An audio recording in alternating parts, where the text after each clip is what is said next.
My family surprised me with the cancellation certificate of my house, and they think they were hilarious. Now, I am involving the authorities. I have always had a complicated relationship with my family. They've always been the type of people who think any joke is fine as long as someone laughs, no matter who gets hurt. Over the years, I've tried to brush it off and not let it bother me too much, but this time, they crossed a line I can't ignore. Recently, I achieved something big. I bought my first home after saving for years. It's something I worked incredibly hard for, sacrificing vacations, nights out, and anything extra to make it happen. I was beyond proud of myself and excited to have a place to call my own finally. Naturally, I wanted to share this milestone with my family, even though our relationship has always been rocky. We had a family dinner to celebrate my new home a few weeks ago. Everything seemed fine initially. They congratulated me, asked about the house, and seemed genuinely happy. But halfway through the night, my brother and sister handed me an envelope. They said it was a surprise to help me with my house. I opened it, and inside was what looked like a legal notice stating that my house purchase had been canceled because of a clerical error and that it was now being sold to someone else. It even had an official-looking letterhead, my name,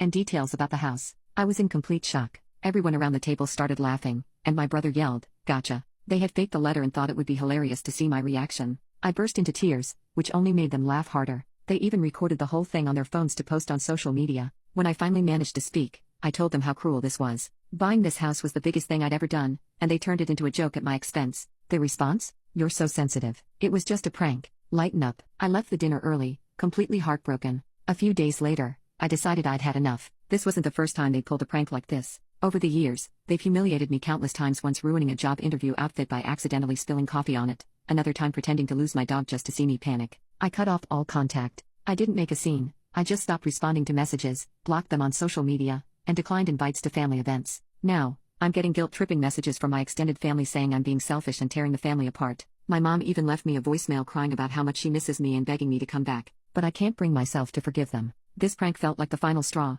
and I don't see how I can trust them again. Update: after I went no contact with my family, I thought they'd eventually accept my decision and move on, but that hasn't been the case. For the past few weeks, my brother and sister have been trying to get me to see the funny side of their prank. They've been uninvited at my house multiple times, banging on the door and demanding to talk to me. At first, I ignored them, but it became clear they weren't going to stop. One evening, I caught them standing outside my house with their phones out, recording themselves while yelling things like, "She can't take a joke," and "Let's see how long she can hide." It felt more like harassment than an attempt to reconcile. The final straw came when I discovered my car had been egged overnight, and my security camera caught my brother and sister doing it. I confronted them through text, telling them they'd crossed a line and needed to stop. Their response? "You're so dramatic. You're going to laugh about this one day." At this point, I realized I couldn't handle this on my own. I went to the police and filed a report for harassment. They took my statement, reviewed the footage from my security camera, and agreed that this behavior was unacceptable. My siblings were contacted and warned to stay away from me. Their reaction? More mocking messages, calling me a snitch and accusing me of tearing the family apart. Some of my extended family members are siding with them, saying I should have just talked it out instead of involving the police. But others, especially those who've seen the footage,